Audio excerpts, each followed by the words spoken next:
Hello, my name is Carol May Whittick, and welcome to Her Conversations, Tools for the Awakening Woman. HER is an acronym for Higher Energetic Resonance. This is the optimal state to embody in order to attract our highest desires. So who is the awakening woman? She's a woman who's seeking a greater possibility in a reality, and she's looking for solutions. She knows being awakened is not a lofty ideal, but a necessity. If she can transform herself, she can change the world. Her conversations will introduce you to talented women who will speak to your spirituality, sensuality, and soul.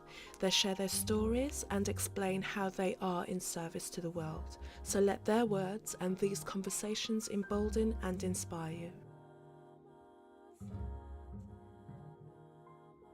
If you have any level of curiosity about astrology, then this episode is definitely the one for you.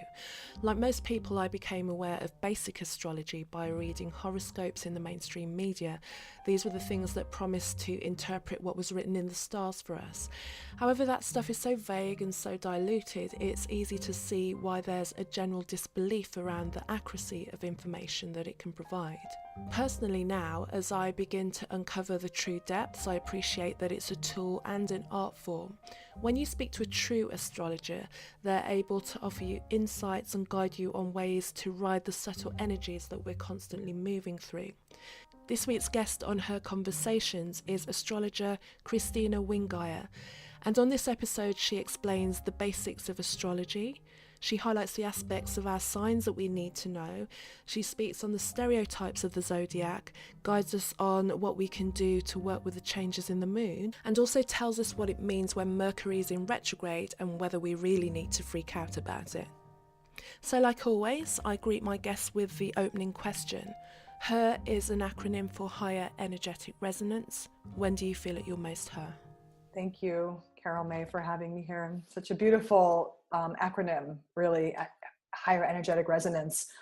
So when I get out of my own way, mostly I feel her when I'm working with clients, when I've taken the time to clear myself and tune in and show up in service. Then I feel that I am her.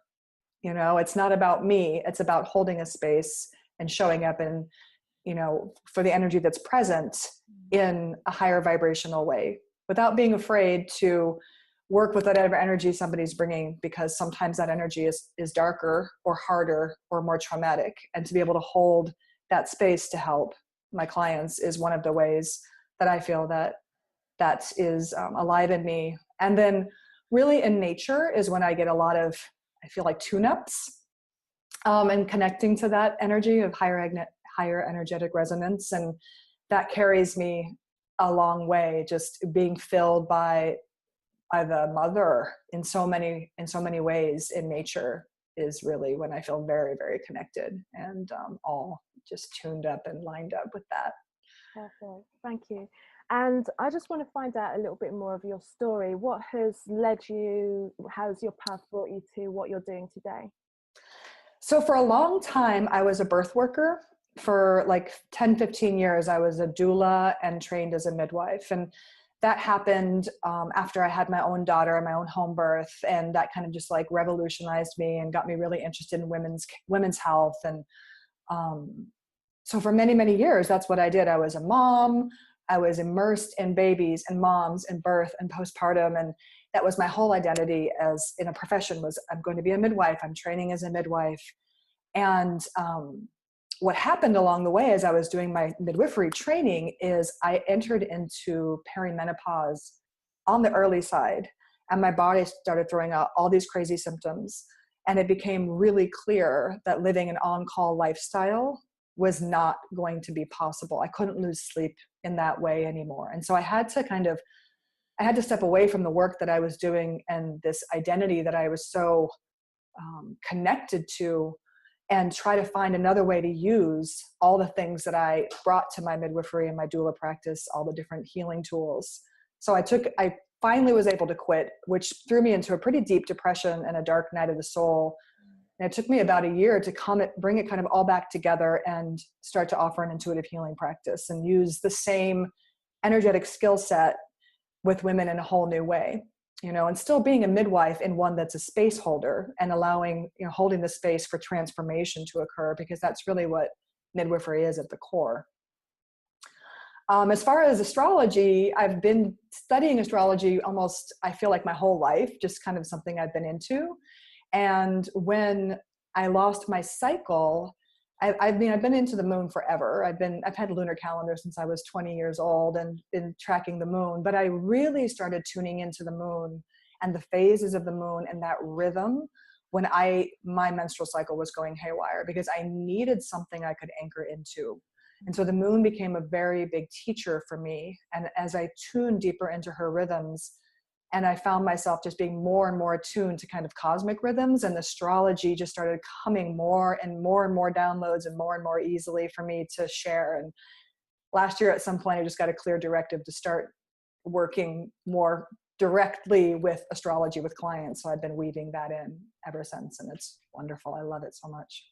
And that's perfect. And as you were talking about aligning yourself and understanding the cycle of the moon as well, because there's more, I think, maybe because I'm more aware of it, but there's more when there's a full moon, when there's a new moon, you see more reference to the fact that these moons, or the moon is in this particular state, and things to do like set intentions or manifestation.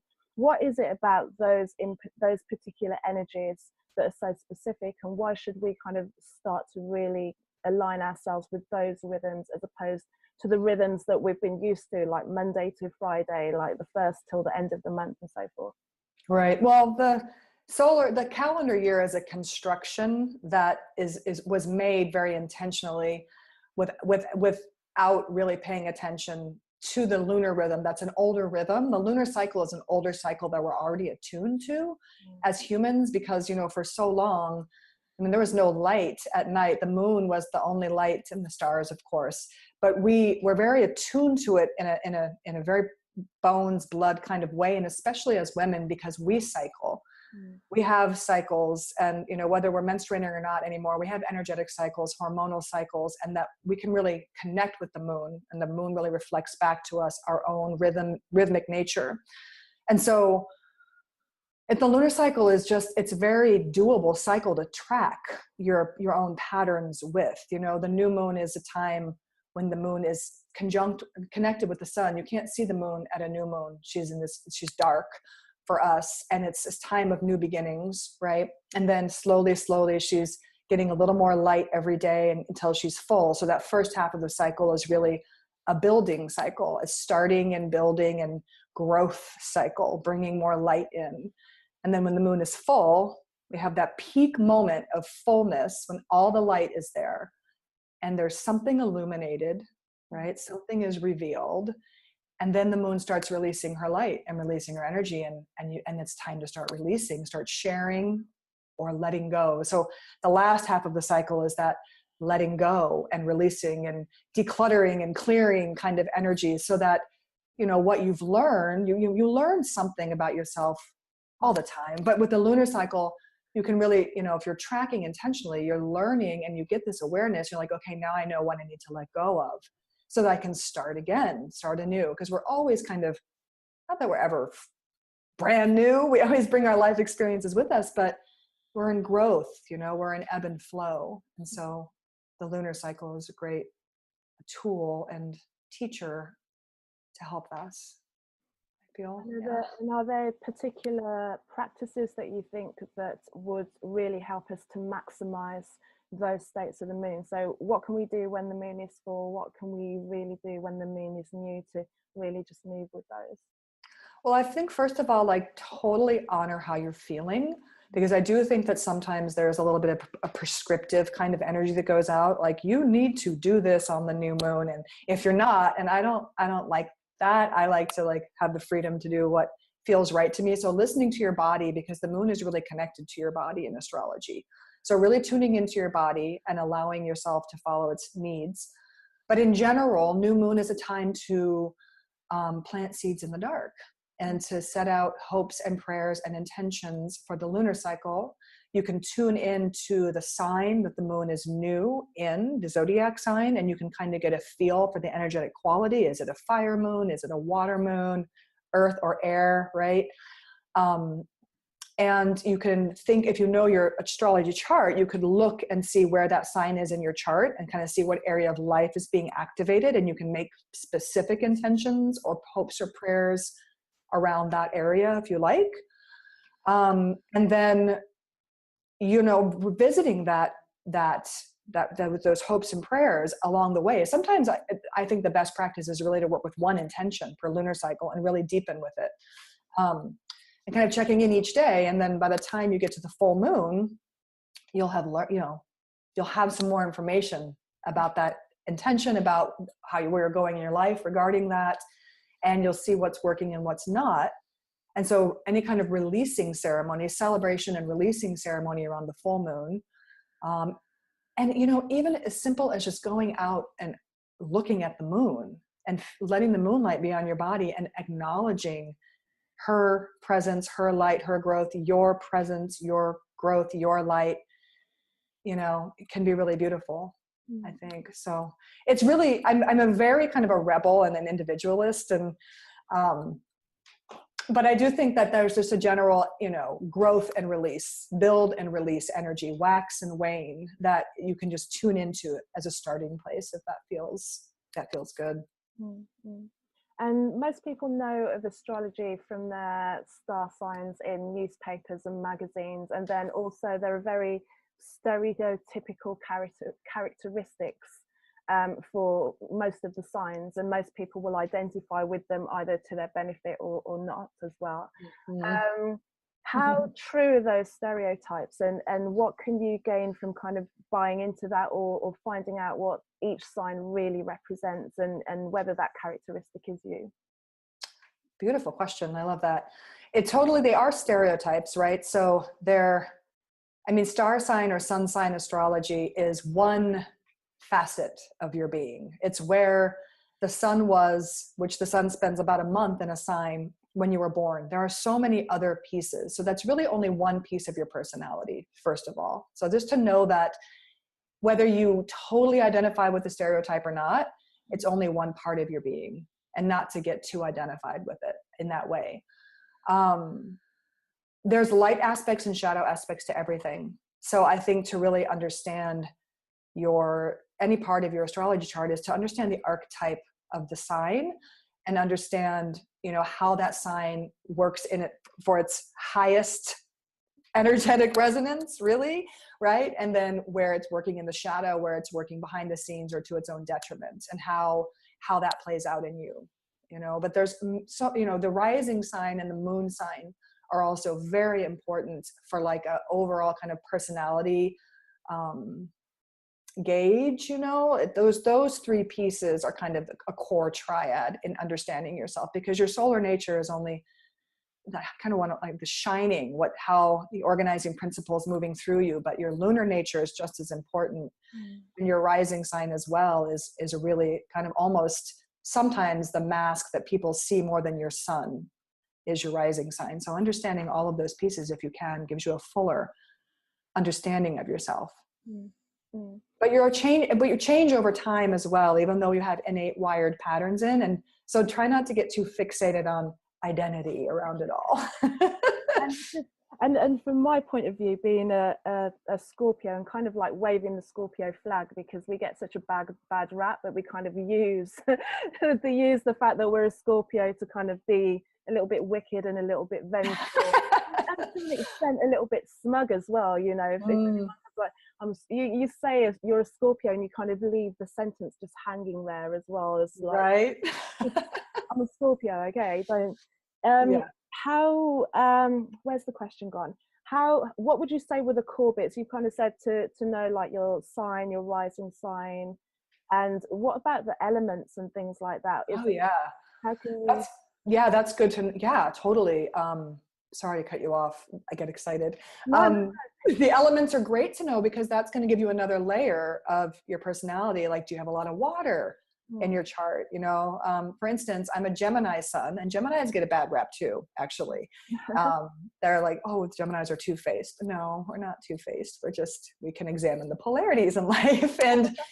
But you know, it's mutable, moving, changing air, right? But My rising sign is Cancer, which is water, and my moon is in Pisces, which is water. So there's a lot of water element in me, even though if you only knew I was a Gemini, you'd be like, wait a minute, you know, that doesn't make sense. Like all this like emotional and like feeling and all this stuff, like why aren't you just in your head? Because you're an air sign, right? So understanding the elements is really important, I think, and just seeing how those elements work together, like what happens when fire and water come together, right? Create steam and like, you know, so you kind of get these ideas of how, if you have a fire sun and a water moon, or a fire moon and a water sun, like how is that going to create your expression of energy through you? So it's different for everybody. Good.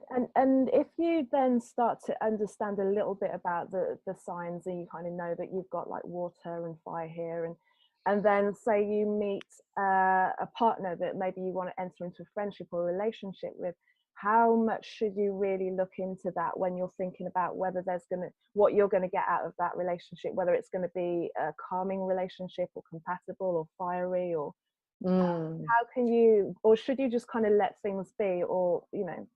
Well, I think we should feel your way into it, but that's water energy saying feel your way into it. But like what you can do is, if you have your natal chart, like your birth time, place, and all that, so you actually have that natal chart and you can get that of the person that you're in partnership with, you can compare those charts together in a synastry and look at how the different planets and whatnot interact with each other. And you can get some idea of patterns and even length of time, or, you know what I mean, longevity kind of thing. And of course, like looking to the bigger transits of what's happening right now will also give you information about the things that you're encountering in your life. So if your 7th house, which is a house of relationship, is getting a transit by Venus, maybe there's, you know, a new love interest is going to come into your life. But is it going to be long lasting? You know, that might, you can't, just because Venus is moving through your 7th house doesn't mean that it's going to last forever. Do you know what I mean? So there's all kinds of ways to look at it, but I think you just live your life and you feel into it. And if you find yourself being drawn into bad patterns with somebody, then you know they're not good for you.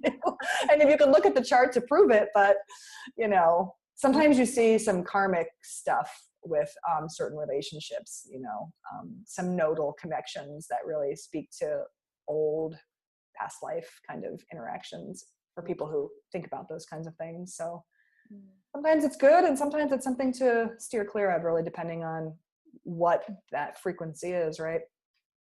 And how does astrology lean into the society at large, or like cities, or the times that we're in, and just saying, like, at the moment we're hearing so much more about we're moving into an Aquarian age, and we're coming out of Piscean age, or cities that, you know, that times businesses are established at certain points, and do they in themselves have an astrological? Oh yeah, yes, everything can have a chart. Yeah. You can make a chart for anything. Yes, so the age of Pisces and ages of Aquarius, that is that's connected to something called the precession of the equinoxes, and that's like a 2,000 year cycle. That is kind of, it's difficult for me to really explain it technically, but know that we are in a transition time for sure in between these ages, which is why there's a lot of distress, because we're moving from one kind of consciousness into a new kind of consciousness. And there's kind of, it's like, it's a portal, and it's, you know, there's a lot of wobbling going on and a lot of changing of the energy. So we see all this expansion, but we also see all of this like old kind of corruption and stuff as well, kind of side by side, because things are shifting really quickly. So that's the age of Aquarius, age of Pisces, kind of in a nutshell, really simple kind of nutshell. But as far as society, like, I mean, definitely like following the moon can give you an idea of overall energy on a day-to-day basis, because the moon moves really quickly through the chart. The moon changes signs every 2.5 days. So it goes through the entire zodiac during a lunar cycle. So you can kind of get the general mood state by following the moon. But the outer planets, even all the way from like Jupiter, Saturn, and then the outer planets, Uranus, Neptune, and Pluto, they move very slowly. because they're so far from the sun. So they tend to have a bigger impact on the collective and in generational things, you know, like Jupiter just moved into Scorpio. It's going to be there for about 13 months. So that's a long time, right? And, you know, Pluto moved into Capricorn in 2008. It's going to be there till like 2024. That's a really long time. So there's, you know, that's going to impact the collective in a really big way, more so than, you know, Mercury and Mars and Venus. They all move more quickly. So they're short term. So very short term would be the moon, kind of emotional feeling state of the energy of the day, maybe what you're going to see in people. And then bigger picture, longer periods of cycles of time, and then how those outer planets interact with each other. You know, in the 60s, in the 1967, 66 to 68, Pluto and Uranus were conjunct. They came into this conjunction that was created a very revolutionary state. You know, Uranus is like sudden change, is and innovation, and Pluto is death and rebirth and power. And those two energies came together and birthed something, right, in the collective. So just as one example of how you can see that, there's a great book called Cosmos and Psyche by Richard Turnus that talks all about these bigger collective cycles of planetary movement on culture, which is pretty interesting for folks who might want to check that out. That sounds like a really good one. And I for one, as a Scorpio, I'm very interesting to find out what Jupiter's going to do for me in the next months as well. I don't know. With the absence of it, with the reemergence of it, we'll see. It from what I can see coming in, you know, reading things and listening to reports, it sounds like it's going to be a good thing. So I'm all open to like riding that new energy anyway. So beautiful. Another thing that I wanted to ask you is, every now and again when we hear the word retrograde, and then everyone goes into a little bit of a panic about the retrograde, and, you know, don't buy it, don't turn your computer on, or don't travel. What does it really mean when there's a retrograde, and should we be kind of like in panic state about it, or should we be more cautious about the decisions we make if we're making like kind of bigger decisions? Certainly. Good question. Mercury retrograde is very much in the collective now. It's very much like people talk about it a lot. Mercury does go retrograde 3 or 4 times a year, so it happens pretty frequently. What it means that from our point of view on planet Earth, it looks like the planet is going backwards. Physically, technically, it's an optical illusion, but it does move backwards in the chart. So it does impact the energy, because there's a slowing down. When a retrograde, a planet looks slowing down in the zodiac, stopping, moving backwards over ground that it just covered. So there's a review period going on, a restructure, reorienting, stopping, and then moving forward again. So definitely the most intense times of a retrograde are actually when the planet is stationing to stop or to move forward, because especially Mercury moves very quickly. It's the quickest moving planet. The moon's not really a planet, so we don't, you know, it's a luminary.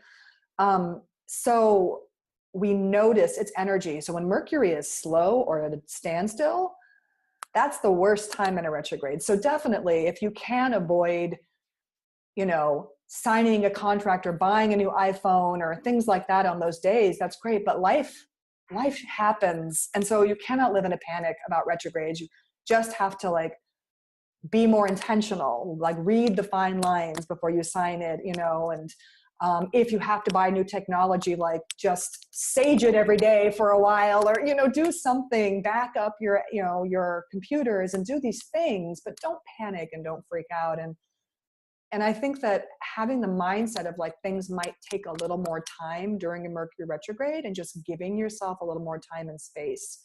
Because we live in such an accelerated time that we are so used to having everything happen in an instant that when it doesn't, we kind of go berserk. People get really frustrated. So, you know, do yourself a favor and just prepare and relax, but don't freak out too much. I mean, it impacts different people more depending on, like, if you have a strong Mercury chart, it might impact you more, or if it's transiting a certain part of your chart that has a certain planet or whatever, you might be having a harder time.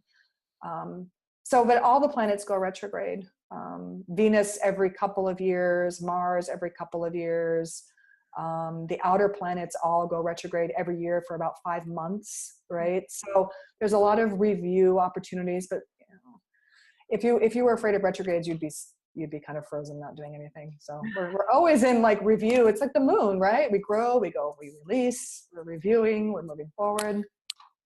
It's like the social media memes that go up as well. It's just like, don't blame me, blame the retrograde. Yeah, We well, just go out and commit like the most ridiculous things and just blame it on outside forces. anything to shirk responsibility, right? So Mercury made me do it. No, yeah, and then it's like it's over now. I'm like, don't blame me for anything that happened when Mercury was in retrograde. I don't buy it. No. But it's like the stereotyping that you spoke of earlier. It's stereotyping and energetic, and it's sensationalism sells. And gets attention. More articles are going to read it if you tell them something terrible, right? It's like people are drawn to it, like an accident on the side of the road. People want to look. I know. Why are we like this? I don't know. Anyway, talking about energy, and again, seeing more and more things as people are getting more aware of the different terminology, is the terminology of the empath. And how, because you've done a lot of empathic counseling, is that the way you term it?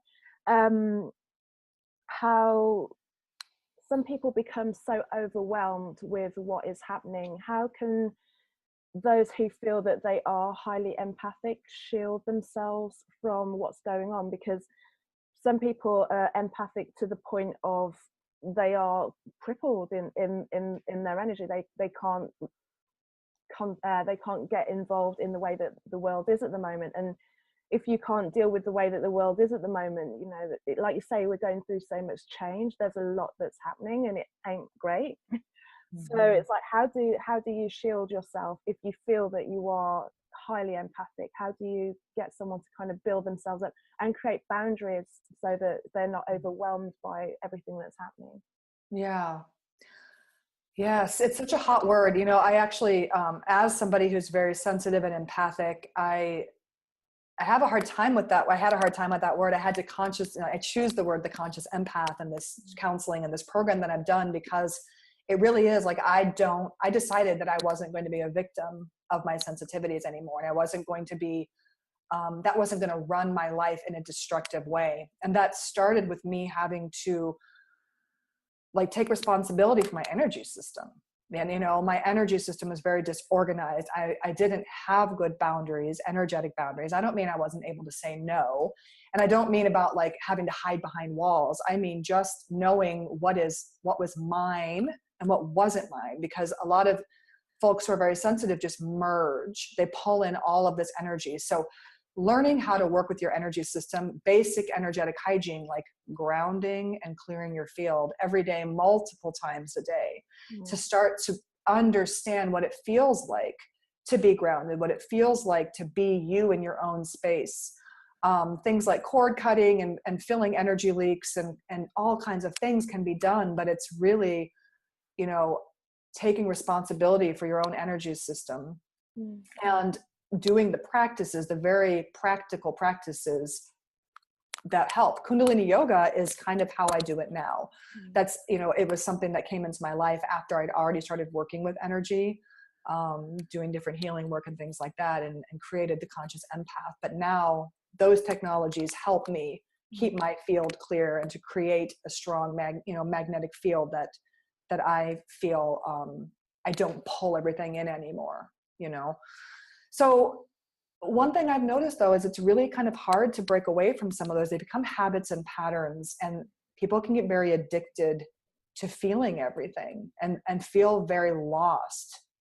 Trying to find yourself when you're used to feeling everybody else's feelings is not an easy task, and it can be very scary and very overwhelming, and a lot easier to just keep staying overwhelmed. Again, I'm going to blame my empathicness, I'm going to blame Mercury, rather than trying to become empowered and conscious and intentional about how you run your energy. And turn off the news. Give yourself some space to, you don't have to disconnect, but you can have boundaries. You can turn things off. You can walk away. You can say no. You can ground and clear your field when you go into a situation where you're going to feel overwhelmed. You can go in the bathroom 10 times during that meeting or that party and go do it again and again and again to keep grounding and clearing yourself, so that you can show up and actually take up your own space and be present, and be of more compassion actually comes from that place, because it's not like emerging kind of compassion, but it's being able to hold space and help people from a strong center. And what form does your work take when you're working with that? Is that what you would be doing with somebody if they were coming to you for that kind of counseling? So I have a session of a series of sessions that I do called the Conscious Empath Sessions that are based on a program that I taught many times. So it is a series of things where it's like basic, conversations that are happening about them in their life. So we can get an understanding of what they're dealing with on a personal level. But yeah, teaching really basic energy hygiene, grounding, clearing, working with cutting cords, filling energy leaks, different tools and techniques so that they can come up with their own practice, that's longer, that they can like spend a lot of time with, and really kind of like, like a 31-minute meditation where you have the time, but then something also quick that they can do when they're out in the world, that you don't have to necessarily have sage with you to clear space, although that's lovely. But how can you do that on your own when you're like in the store and you just got sludged by some, strange person who just projected some weirdness on you, and you're like, like what can you do in that moment? Right? How can you clear your field? And you can, and connecting, helping folks connect with their own inner guidance and their guides and things like that. So they know they're not alone. Also, that you have a lot of support in the fifth dimension when you start to tune in and ask for it. So. Amazing. Thank you. Yeah. And questions that I want to ask everyone: what woman would you say gave you the best piece of advice ever? Probably a teacher that I worked with for a while, who I also did like personal sessions with. She created a system called depth hypnosis. Her name is Isa Gucciardi. And she's a deeply compassionate, fiercely compassionate woman. And she's also no bullshit, right? So she really helped me. She just gave me good advice about compassion, kind of like a teaching around understanding what true compassion is versus this kind of Tibetan Buddhist idea of idiot compassion, which I don't know if you've heard of that term before, which is that kind of what I was speaking to of that like merging compassion, where I think she gave an example of like, you're walking along with a kid with an ice cream cone and their ice cream cone falls on the ground and they start to burst into tears. Do you sit on the ground and cry with them? Right? No, that's idiot compassion, right? You hold space for them, you help them understand their feelings, you like be with them and give them compassion, but it's not a merging, right? And I think that as somebody who's very sensitive and very compassionate, to understand that I didn't have to like feel it all and get involved in it all. And it was the starting of like, creating boundaries and owning my field. And she helped me with that a lot. And just really understanding the nature of compassion is pretty fundamental. She gave me a lot of deep teachings, but that one sticks in my mind a lot as someone who feels very, very deeply. I like that idiot compassion one. I think there's a lot of guilt sometimes that you feel when people want help but they want you to come and sit in the trenches with them, so that you can't help anyone from that position, and sometimes you have to go away and make yourself stronger and kind of guide them out of it and just show that there's something better. But I wish I'd known that phrase like years ago. It would have helped me out in such a way. It's like, okay. Yeah, there's a beautiful article. I'll send you a link to an article about idiot compassion as well. Yeah, it's really, it's helpful. It's helpful. It's totally helpful, and it could help so many people. But I like that one. That's really good. And which female do you think represents higher energetic resonance? That is such a tricky question. The person who's just coming into my mind today, and it might change tomorrow, and it was probably different yesterday, is there's a yoga teacher whose name is Elena Brower. And she's very tuned in. Like she has this way of speaking and teaching that it feels like a very clear, fluid channel. And it's very graceful, and it's filled with beauty and compassion and depth and truth. And I like her voice. I've kind of, done yoga practices on CDs and whatnot with her voice and her guidance for years. And she really does have that quality, I would say. Just someone, I mean, there's so many amazing women teachers that we're graced with right now. But she's just one I would speak of. Yeah.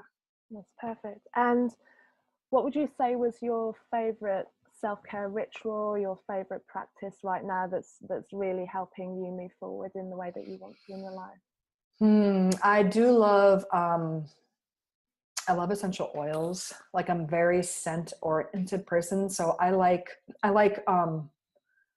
oil in general, like oiling my body, and I like essential oils. So I like to bring moisture to my skin, and I love to adorn myself with scents that uplift my spirits or calm me, or whatever I need, because I'm really into plants and plant healing, essential oils and herbs and things like that. And they're very, nowadays, as long as you get a good quality oil, they're very beneficial and accessible for people to use. And I mean, rose oil and the smell of roses got me through one of the hardest winters of seasonal depression. Was one of the key things that I was doing as self-care, was to put rose lotion on every day. And just, also flower elixirs, like plants are deeply healing in many forms. So that's a big self-care for me. And then I do like to oil my body, lotion and oils, and like just as I'm drying, I mean, I'm 50 now, so like my, things are changing, and I think that there's a way that I'm not going to stay dewy like I was in my 20s, but there is a way that I can bring more moisture and more nourishment and more yin energy to myself, through hydration and external oleation, both. Mm-hmm. How are you getting on with cold showers? Just a question. Cold showers are interesting. They're very activating. I do kind of love them. I don't really take hot showers anymore, but I have been taking hot baths lately because I live by the ocean and it's really chilly in the mornings. So there's something about a hot bath that I can't resist. But I don't like hot showers as much. They feel very, very like depleting to me. It's very strange. So, the oiling beforehand does really help.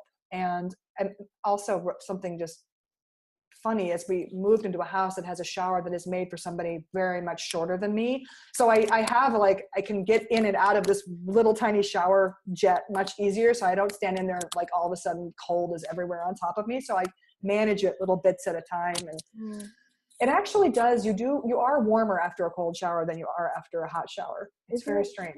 It took me a moment to kind of get into the idea of it. And then I think I just kind of found enough like supporting evidence of it's going to work this way, and just started, oiled before, then started working up the body with it. And then I remember at one point just going, this water doesn't actually feel cold. Exactly. Isn't that bizarre? You'd be like, okay, it's like, I know that I've got cold water on my body, but it doesn't feel like cold water. And I'd spent so long resisting the whole idea of it. And then you come out and you do, it's almost, when you're doing it, doesn't it feel like you're drinking coffee? That's the only thing that when you... it activates you. It's like... caffeinated drinks as well. And it's one of those things that you can't really explain to anyone, because... And when I do have warmer showers, I can't go hot anymore. I recently went to a hotel once, and for some reason I couldn't get a cold shower. It was cold, and I was like, "Well, this water's it's bizarre, isn't it? How it it is strange. Like, isn't it curious how your mind goes? But yeah, cold showers are really. I try and point it out to everyone, like it was pointed out to me, and everyone's like, "Sure, no," but because your mind gets in the way. You have to try it. You just have to try it. Also, it makes you more able to go into natural bodies of water, like going into the ocean. I mean, I am in the Central Coast now, so it's warmer than it was where I was before. But I see other people like going like this, and I'm just like, You just go into the water. I'm like, it's not that cold. No, I'm So I brave. built And up- it just yeah. works. It just, Yeah, it's one of those things. And your skin looks so much better as a result. it really does. I would recommend it to anybody. I concur. Mhm. Try it, ladies. Yeah, do it. Just cold showers. Honestly, it really does work. So moving on, what is next in your projects? What's next in your life? What are your future plans? So I'm kind of percolating and envisioning a new coaching kind of package using the moon and lunar cycle as a strategy for like, you know, sessions every week with the lunar cycle and people's charts and like helping them in their lives strategically. So I am kind of looking into creating something around that. I'm also considering teaching more about astrology and kind of stepping into that a little bit and trying to figure out how I might do that. But these are just, it's the time of year for me to dream into projects. It's autumn and winter, and I don't think there'll be a lot of new offerings from me necessarily until the spring, but it's the time where I go into dreaming and visioning and creating. So that's exciting. I'm also doing a collaboration with Lotus Way, right, which is new. They make flower elixirs and really beautiful products with flower essences, and doing readings for them with their new flower deck and astrology. So that's new. I just like a new thing this week, and that's pretty fun. So I remember seeing your Instagram with those cards. Actually, they're stunning. oh, they're so beautiful. Yeah. So yeah, that's fun. That's new. And just doing more readings. So I was doing a lot of transition this year. We sold our home and moved. I was traveling, and I'm finally grounded in a home, and I have a room and an office. And so like opening back up for sessions too, and just doing more one-on-one work. Like I'm really excited to be doing more of that again. Great stuff. Yeah.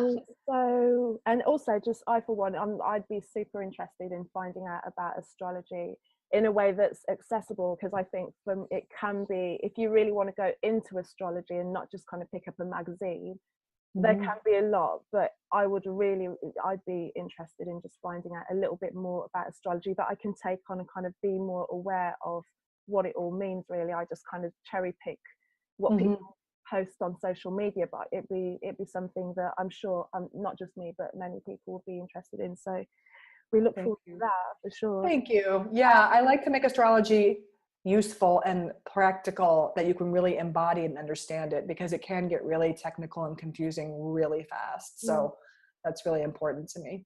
Because there seems to be just two ends of it: the kind of really like technical, complicated part, and then the magazine stuff. And you know, and there's got to be some the bit that in the middle that we can all get something out of, that absolutely is readable, that's understandable, that takes the technique and just kind of breaks the science down for people that just want to know, like me, for myself on an everyday basis. So how can we further connect with you then? How can people find out about you, and also talk about your readings that you do, the downloads every month? You don't mention that. Oh, so and I do the lunar astrology reports. I actually do them. It's an audio, and I do for a lunar cycle. So a new moon, first quarter moon, full moon, and last quarter moon. And they're free on my website. It's an audio that you can just go listen to, or you can subscribe and get them to your inbox. And those are wonderful, because I do talk about the energetics of the lunar phase, and you know where the moon is moving, and we'll speak to some other astrological aspects as well. I try not to get too overwhelming, but I try to make it like you could actually embody it and digest it and understand it and use it in your life. And that's the feedback that I get, is that's coming across. So I think those are helpful. I love doing them, and it's kind of like a seva in a sense to try to offer it. You know, it's just my gifts to the collective is here's some astrology that maybe you can understand and use in your life. So that's fun. Those are the lunar astrology reports. You can find them on my website. Also on Instagram is a great place. I love Instagram. It's just my name, Kristina Wingeier. So if you like flowers and nature and astrology and the moon and the moon, looking at the ocean from your if you like the ocean. I know I'm like ocean spam right now. I just moved, and I'm across the street. I can see the ocean out of that window, and it's just such a treat. There's so much beauty and so many gifts that I receive every day. And I feel like it's like, I'm asked to share it, you know, through this very humble Instagram. It's just a picture or a video, but there's a lot of beauty to share. And I think it's important to share the beauty, especially in these crazy, overwhelming, out of control times, is to ground into beauty, into nature, and, you know, the abundance that is, and the present moment is so important. I get a lot from seeing what you're taking pictures of, and little crustacea and things that you can find. I love it. I think it's great. So thank you. Yeah, it feeds me anyway. So I live in London, so you know I don't see that stuff every day. So I'm glad. Yeah, it makes me happy. So that's it for today's conversation. And I just want to say thank you very much, Kristina, for coming on board, because obviously it's a new vision that I've had, and I've just reached out to the ladies and the women that I think have got something that can really offer to this as well, that we can then kind of have a safe space, a safe portal for those awakening women to listen to, and to really get something out of it and find which are the tools they need for themselves to kind of just help them with their journey. So I just want to say thank you very much for coming on board with this as well, because it's unproven. All it is an idea and a feeling, and I really appreciate that you did this. My pleasure, and I'm truly honored to be invited to have this conversation with you. It's such a beautiful project, and I'm excited to listen to the other interviews and see who else has, you know, said yes to this invitation that you've put out. So thank you. Thank you. And then we have another episode. So since we recorded the conversation, Kristina has actually launched her course. So if you're interested in learning about astrology, it's a 15-month course, and the link to signing up is in the show notes as well.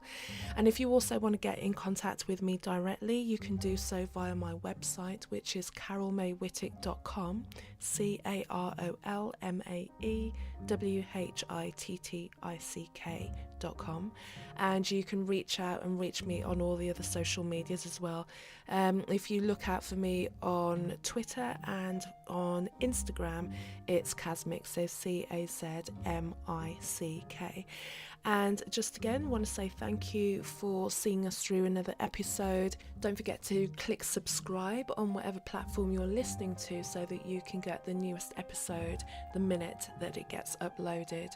Also, if you're enjoying this, please feel free to share the love with anyone who you think within your friend circle who would be interested in hearing and getting involved in her conversations. And looking forward to bringing a new episode to you next week. It's an extra special one, slight departure from the format, but full of value, I'm sure. So enjoy your week, and until next time, take care.